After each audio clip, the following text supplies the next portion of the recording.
Welcome back to the Mercy Cast, where we are learning the art of compassion through the adversity of life. I am your host, Raleigh Sadler. Over the past few weeks, we have been talking with guests who've been with us before, because I think it's very important to return back to people who have left an impact on us. And one of those people is Alexander John Shaia. Alexander John is a friend of mine. He is the founder and animator of Quadratos. He has written books like Heart and Mind and Returning from Camino, which is how he and I met, because I had finished my first Camino, didn't even know what returning home was. Someone was like, have a fun trip going home. And I'm like, what is home? And she's like, you need to read Alexander John Shaia's book. And then now we're friends. And so Alexander John, welcome back to the Mercy Cast. Thanks, Raleigh. I was just thinking a little more than a month ago, we're sitting over a table. Yes, we were. And it's like, what I've noticed is I see you, who you live in a fishing village in northern Spain. I see you more than I see people in my own community. I see you every 6 months. Every 6 months we have dinner and hang out. Come on. That's a question for me, because I feel like you're living the dream. You are living as an expat in Spain, interacting with the culture. You are on a Camino route, seeing pilgrims all the time.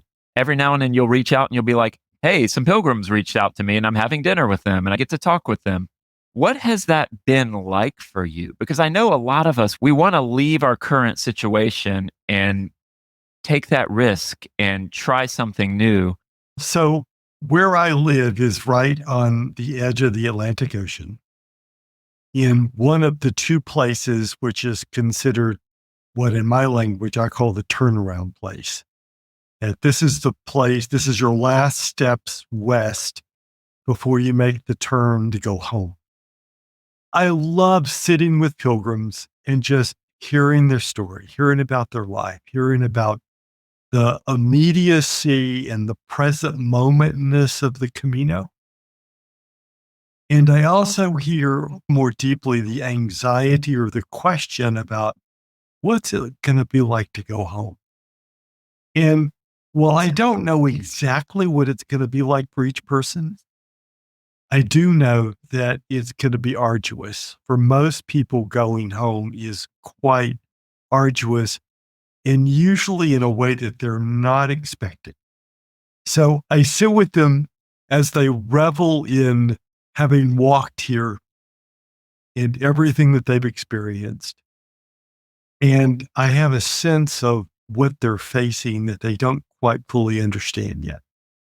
I remember sitting over a pizza at Asbaleas in Muxia with you and telling you that I had spent time going to pilgrimage sites all over Europe, trying to find out why people go on pilgrimage. You looked at me and said, well, why did you go on a pilgrimage? What's your purpose in going on pilgrimage? I've spent a lot of time on this idea, like trying to figure out, well, why did I do it? And I think regardless of my why, what I keep coming back to is this idea of you go to come home. You go to be changed and come home different. You want to come home more true to who you truly want to be. And I think that's something that's really beautiful about your book. It's this returning from Camino. It's not about like, hey, here's how you just prepare to go on a Camino. You're saying, no. I want to prepare you not only to go on a Camino, but for the walk home. Because as we know of pilgrims of old in the golden age of pilgrimage, they would walk a year, 2 years, 3 years to Santiago de Compostela, only to walk that same amount of time back. Right. And now we microwave it. We jump in a car, we jump on a plane, we jump on a train, we get from point A to point B, and we miss that contemplative time that I think is what transforms us. It's the reflecting on what happened as you are coming back home. That is what reintegrates you. That is what helps you. And so I think a lot of us really, we're looking for home. And Alexander John, how do we find it? Slow down. Slow down. One of my favorite albergues on the Camino, everywhere throughout the Camino, it had pictures of snails. And just every door handle, decals on windows. It was just this mantra of slow down. Because as we slow down, we begin to notice what we feel, we begin to notice what we think. And underneath that are the way home. It's interesting because that seems like the exact opposite message I'm hearing in our hurry up and distracted culture, right? Like, drink more coffee, Well, Raleigh, because if you do, you'll be able to keep your finger on the pulse and your pulse will go faster because you're highly caffeinated. But also distract yourself. There's a lot of stuff going on in your life right now, and there's a lot of frustrations and fears and concerns and worries. That's all of us. So maybe I binge watch. Maybe I eat more than I should. Maybe I end up hanging out with people to get my mind off things. And what you're saying is no, slow down and actually get your mind on those things. right. And get your feeling into what actually you're feeling. And Mm. one of the reasons, I mean, at this point in my life, I feel greatly privileged to be here in Spain. Don't know that it's going to be forever, but for right now, I have just so appreciated this culture. Things don't open here at the crack of dawn. At 1 or 1:30, at 1 or 1:30, it's lunch, it's siesta. Things close. They open back up again at 4:35, 5:30. 7:30, 8 o'clock, all the shops are closed again. And those quote unquote siesta times they're not about sleep. They're about sitting. They're about walking. They're about talking with people. They're about long coffees. Nothing in this culture is rushed. You go into a restaurant, you book a table in a restaurant, you have that table till they close. They would never think of booking another table behind you. It's this sense of the joy of feeling each moment and sometimes the pain of feeling each moment. That's something And good to sit with. today I was reminded, I forgot what day today is. Today is the 15th of August. Today is a holiday in all of Spain. It's a Catholic feast day.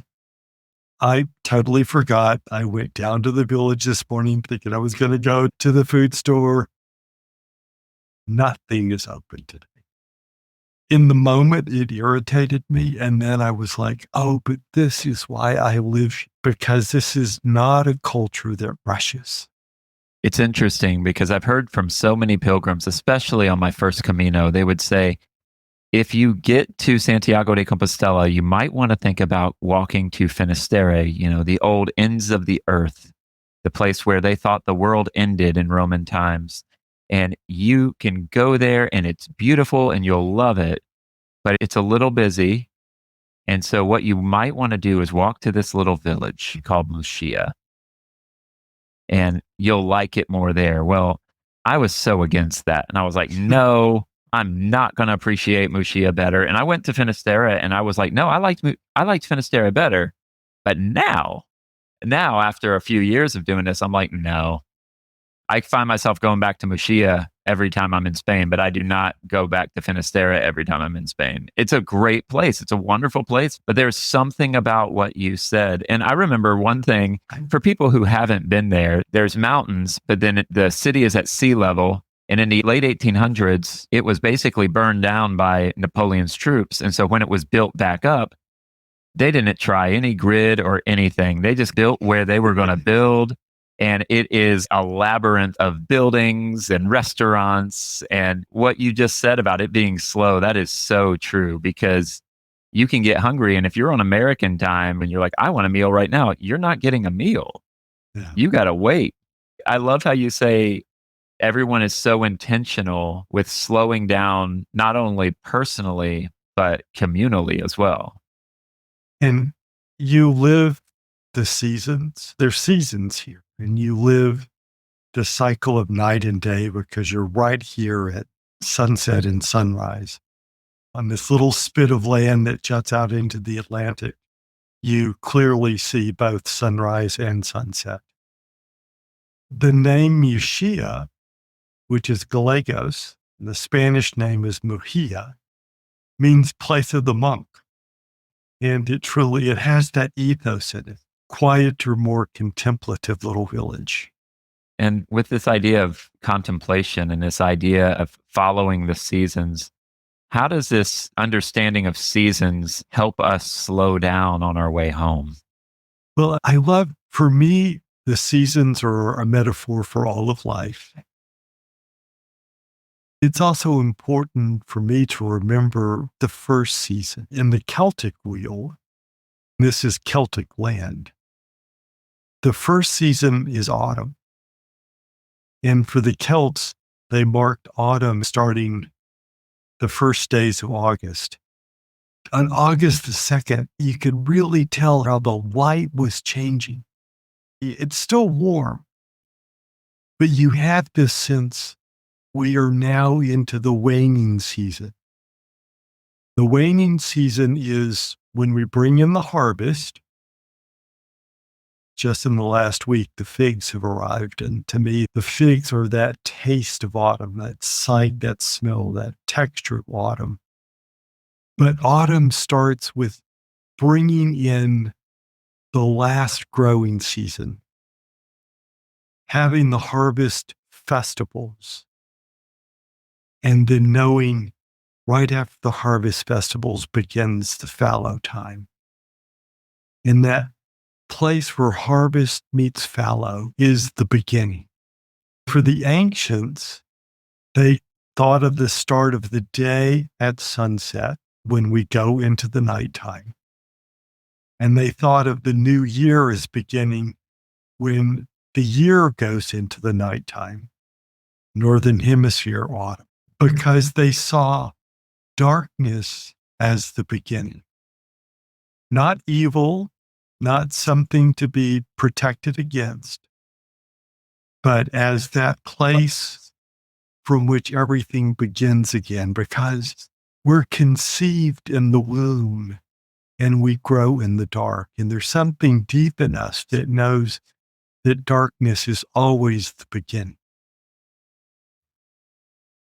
Even for the ancients walking across Europe to this place in Spain on the Atlantic coast, they would look out and know that the entire continent of Europe was behind them. They would see the sun go down. And they didn't think of the sun going down as the place the sun goes to die. They thought of the place the sun goes down as entering the womb again, that this is the place for conception and new creation. So it's a very slight turn to our usual way of thinking of the West, thinking of the arrival of darkness, not as the end, but as the beginning. That's interesting to me. Darkness not as the end, but as the beginning. Because, we even think about the creation narrative, right? That in the beginning there was God, and that was it. He said, let there be light, but prior to light was darkness. And that was the beginning. And I think for a lot of us, we fear the night. We fear the darkness. We fear all things going black because that's something we can't control. When you can't see, you can't control it. And when we go into those dark seasons of our lives where it's cold, hard, harsh, everything feels like it's ending. If we look at it through this lens, maybe that is a new beginning. Maybe you are being set up for something new. As darkness sets in, we could almost agree with the Celts of, okay, here's a new season. Yes, you're slowing down. I read this morning. Sorrow may last for the night, but joy comes with the morning. The light is coming, but it starts with the darkness. And you remind me of my home in the States, at least my legal residence in the States, is still Santa Fe, New Mexico. In Santa Fe, the indigenous people build with adobe. And the old ones will say, why adobe? Because it deteriorates. we should not have the arrogance to think that we are going to create forever. We should only create for a time or for a cycle, and then it should all go back to the earth. To remember that there is creation and passing away. I love that sense autumn is the time that we come back to let things deteriorate, because in that deterioration is the new. I hear what you're saying. I hate everything that you're saying right now because I feel like that goes against everything that we want, man. We want our bodies to last forever. We want our jobs to last forever. We want our living situations to last forever. We fear deterioration. Deterioration feels like failure. It feels like loss. But what you're saying is in deterioration, that's where you find your new. That's a different way of thinking. It is, and it's so different from our Western upbringing and our Western mores. But if we listen closely to the ancients and to the indigenous, they will teach us the wisdom of this. And so they would see the deterioration of their homes or when things fall apart in their lives as this is freeing me for who I am becoming. This is freeing me to live into this next season. That it's bringing you in harmony with what truly is, rather than our Western sort of ego constructs that life is always going to be about increase. Life is always going to be about the idea of permanence. Whereas to be in harmony with what is to find joy in what is. In all my years in Santa Fe, I came to appreciate the winter. Really did not appreciate winter until I was in Santa Fe. I would dig underneath the snow and I would see the new sprouts. And I would look at the ash tree with all the leaves gone. And I would see the new buds that were already forming. I really came to understand that in winter, life is hidden, but it's not gone. It's just gathering energy for a new blossoming. That's truly beautiful. We fear the winter, the cold, the lack of life as seen by just looking at the barren trees can feel hopeless. How long's winter going to last? When are we going to get to summer? I don't have that problem in Florida, but having gone to the University of Notre Dame, in my 4 years in South Bend, I think I saw the sun 3 times in February.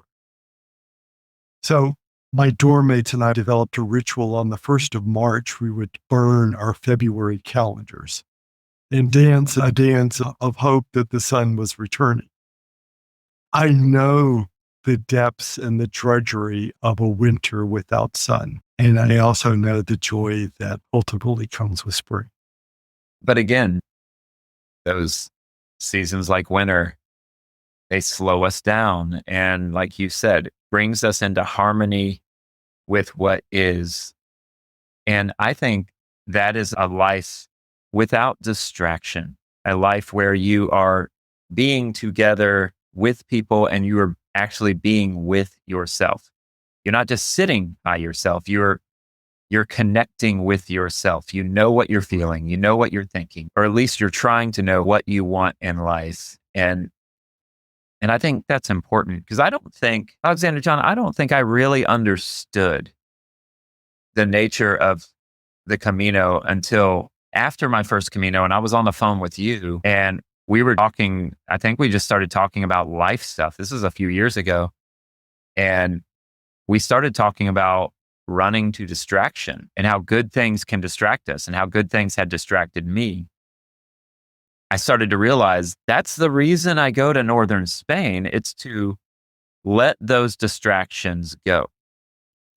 When I'm walking, there's no one I can talk to in the States because they're all asleep. So all I can do is focus on me and the people I'm walking with. You got to see evidence of that. Last time when I was there just a little while ago, I was hanging out with my first friend from Finland, Petri, and 3 of us had dinner. We hung out at your place. We walked all over the island. It was a great time. But one thing Petri and I kept trying to do is we kept trying to just walk by ourselves. But for some reason, he and I always ended up bumping into each other again. So we would walk together again. We were kind of living out that rhythm of being present with yourself and slowing down, and then being present with each other. The conversations we had, the Well, moments we had were amazing. and I would also add, beginning to notice what's actually happening. Talk to me. Well, that you and Petri kept running into each other. Yeah. And at some point, I think you said, oh, well, this is supposed to be. Whereas in my usual life back in the States, I would just avoid it or fill my life with other things and not really notice, oh, this keeps happening. I wonder what meaning there is in this. Yeah, it was interesting because we were trying to go our separate ways, and then we kept bumping into each other. And then after we hung out with you, we were like, all right, let's go back to Santiago de Compostela. And we hung out there. We just stayed connected. It was interesting. I tell the story from my first Camino. I walked 50 days and I met a great teacher on the Camino. It was an important lesson, but not an easy lesson. And I met a Presbyterian minister from an English-speaking country who had a rule for every and was quite willing to tell everybody how they were doing their Camino wrong. You're not a real pilgrim if you don't do this, if you do this, if you don't do this. And I was just totally irritated by this guy. In fact, I was so irritated by him that I ended up walking one day 40 kilometers because I was absolutely committed to not being in the same albergue with him for one more night. But I finally realized that he was actually showing me the worst version of myself. And once I realized that, I could take back the sting and realize that I was learning a lesson about not having so many rules for myself. A 40-kilometer day, that's the longest I've ever walked. A 40-kilometer day really taught me. I can still feel it in my legs and my feet. It's those 40-kilometer days, I think, that are super helpful. I walked one on my last Camino and I was talking to you about it. Petri and I were walking and we were like, I don't want to stop. He's like, I don't want to stop. I'm like, okay, we weren't trying to get to the end. And I think that's the thing. When you're slowing down, you're saying, I don't want to get to the end. I'm not rushing to anything. I want to be in this moment. And the trail was our destination at that point. And we just kept walking until literally we ate. And then after that, I'm like, Petri, I don't want to do this anymore. I'm tired. I'm done. And he's like, we're almost there. And I'm like, okay, I'll put on my game face. We'll be all right. And we got there and it was a fantastic place filled with the most random assortment of pilgrims that I had never seen in my life. It was kind of off the beaten path. And it was great. I love that because it slowed us down. And what you're saying is that 40-kilometer day slowed you down to see that the things that you despised in that guy were really things that were part of your life too. And I think when we slow down and we get away from self-medication or distractions, it's hard because we see what's going on in there. And I think, I don't know. Would you say that part of being present, part of slowing down is putting you in a place where you can accept what is, you can accept reality versus denying it? The first piece is to slow down and to feel and to notice what you feel, to notice what you think. And then to extend compassion to yourself. It's okay to be you. I remember finishing one Camino and I'm at Osbaleas with you. We're having pizza again. It's what we do. We're sitting there having pizza and I told you I didn't get to walk to Mashiach.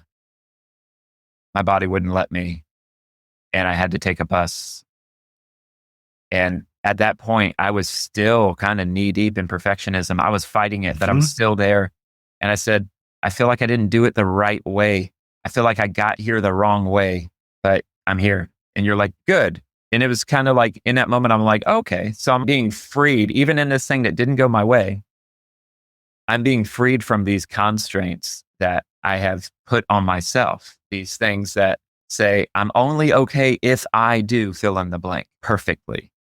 That idea of being able to have compassion on yourself and be like, I didn't hit the bullseye. That's okay. I'm here. I'm a modern pilgrim. However I got here, I got here. I really want to invite pilgrims. I want to invite all of us to take off so many of the rules. To me, everyone who goes on pilgrimage in any way you do it is a heroine. Just that you put yourself in an environment outside of your usual comfort, an environment that has risk. That's one of the differences between pilgrimage and holiday. Holiday can have risk as well, but pilgrimage is about, I'm going to go to a place where I'm going to, in some ways, welcome risk. I don't think many of us say that when we go on holiday. Oftentimes on holiday, we go to places that remind us in a sense of home, but they're different. They have most of the same conveniences as home. They may have nice restaurants and bars. They may have great places to shop, things that can give us those creature comforts. But pilgrimage is not the same at all. It's not tourism. It's traveling, but it doesn't feel like tourism to me because at the end of the day, you're walking through little tiny villages for days. There might be a place you're staying and it may have a very basic grocery store. Basic. It's very basic. It's like you to buy some bread. Even a convenience store in the States will feel like a huge supermarket compared to these little food, whatever they are in the villages. Yeah, but you can find ice cream. That's one thing. You can find ice cream. But yeah. But also, often days you're walking by the side of a busy road, or you're walking through the industrial part of a city. I think people sometimes have this idea that pilgrimage is always going to be down lovely country lanes. It really is a lot like life. It really is life. It brings me to this image I saw in a book I'm reading right now called Pilgrimage, A Medieval Cure to Modern Ills by David Whitson. He talks about when you're on the Camino and walking, oftentimes you will be walking alongside a very busy road and you'll see it. You might be on a trail, but he's telling the story of this pilgrim who was sitting there thinking, I'm watching people whiz by and they're going to their destination on this highway. And I'm walking on this trail where I can see the highway and it's slow and awkward. It's slow and awkward. And there's pain and processing. And I think when you're driving and you're listening to music, you tune out. You don't really come back to life in a sense until you get to your destination. Then you're like, okay, I can be present again. But when you're walking, especially not listening to music, and I know that this is a rule, this is a personal rule for me because I find I'm more present when I'm not doing it. Mm-hmm. And also on one Camino, I was listening to music and I almost got hit by 5 different cars, sorry, mom.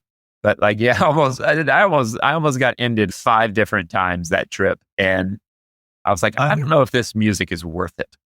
Yeah. What do you think about that? Because I feel like we're talking about returning home, slowing down, but with modern conveniences, we live in distraction and a microwave culture where we're just trying to get to where we want to get to as fast as possible. And we're not taking the journey that we need to take.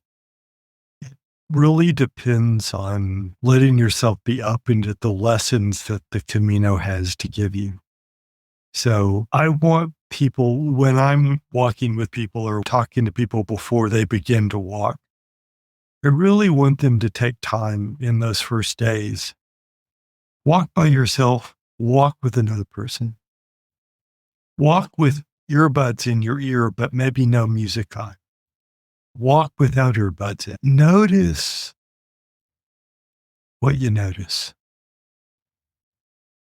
This is really when you step out of all the usual habits of home and come here, you have this unique moment to notice what you notice because you're out of your habitual routine. Noticing what you notice as you're going. And I think that's something that we ultimately need to hear. And everyone's lesson will be different. So again, it's back to that Shaia, stop giving rules out. My rule is I want everyone to begin to experiment till they find out where their lessons are. Oh, that's really good. Because when you notice what you notice, that's what you can take home with you. And because you're out of habitual life here, it's easier to notice. But then you want to capture that in some way so that you can remember when you're home. And I feel like that's pretty grounding as well, right? Noticing what you notice, being attentive to that.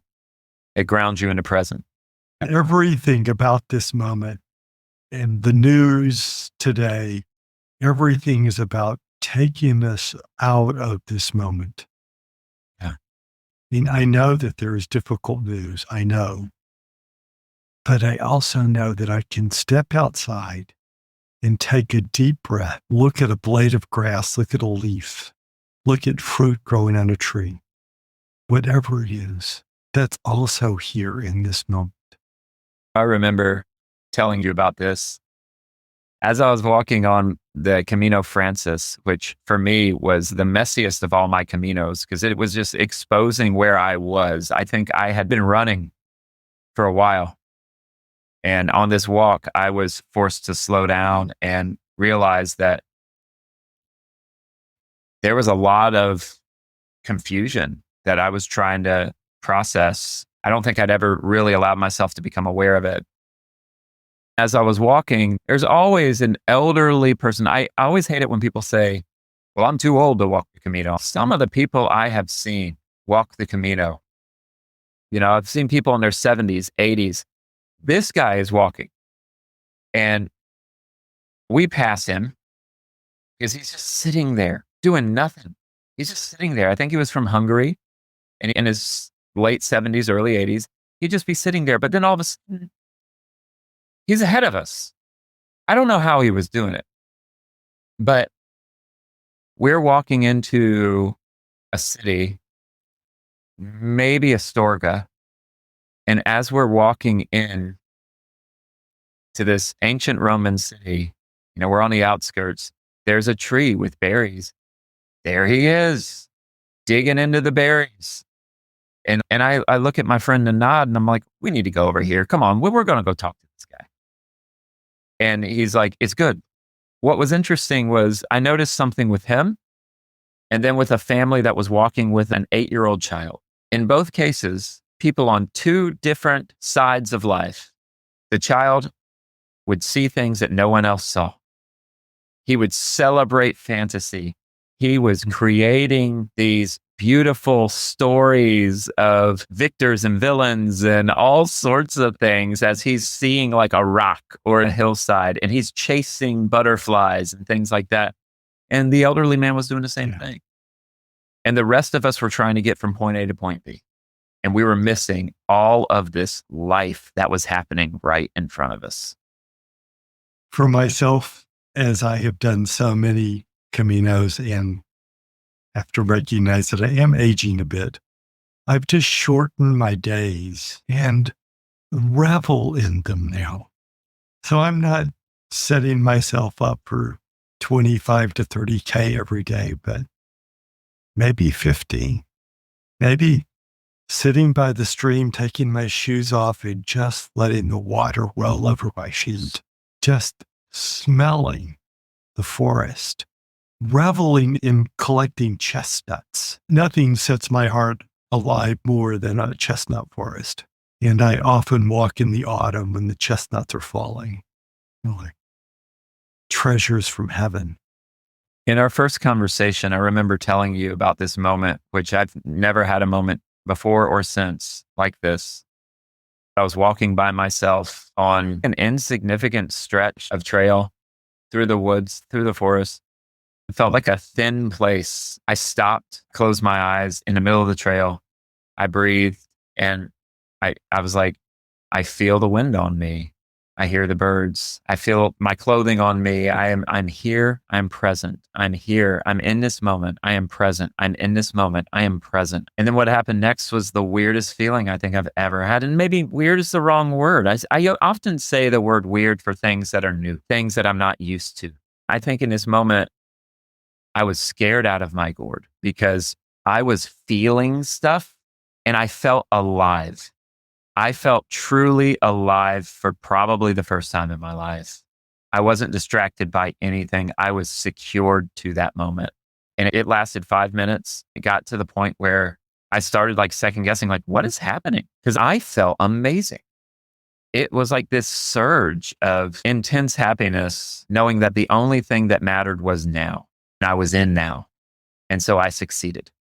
And I've never lived life like that. Like a lot of us ruminate on the past, worry about the future, but I didn't care about none of that. I was just there. All that existed was now. So is that how we get home? We focus on now until now ends.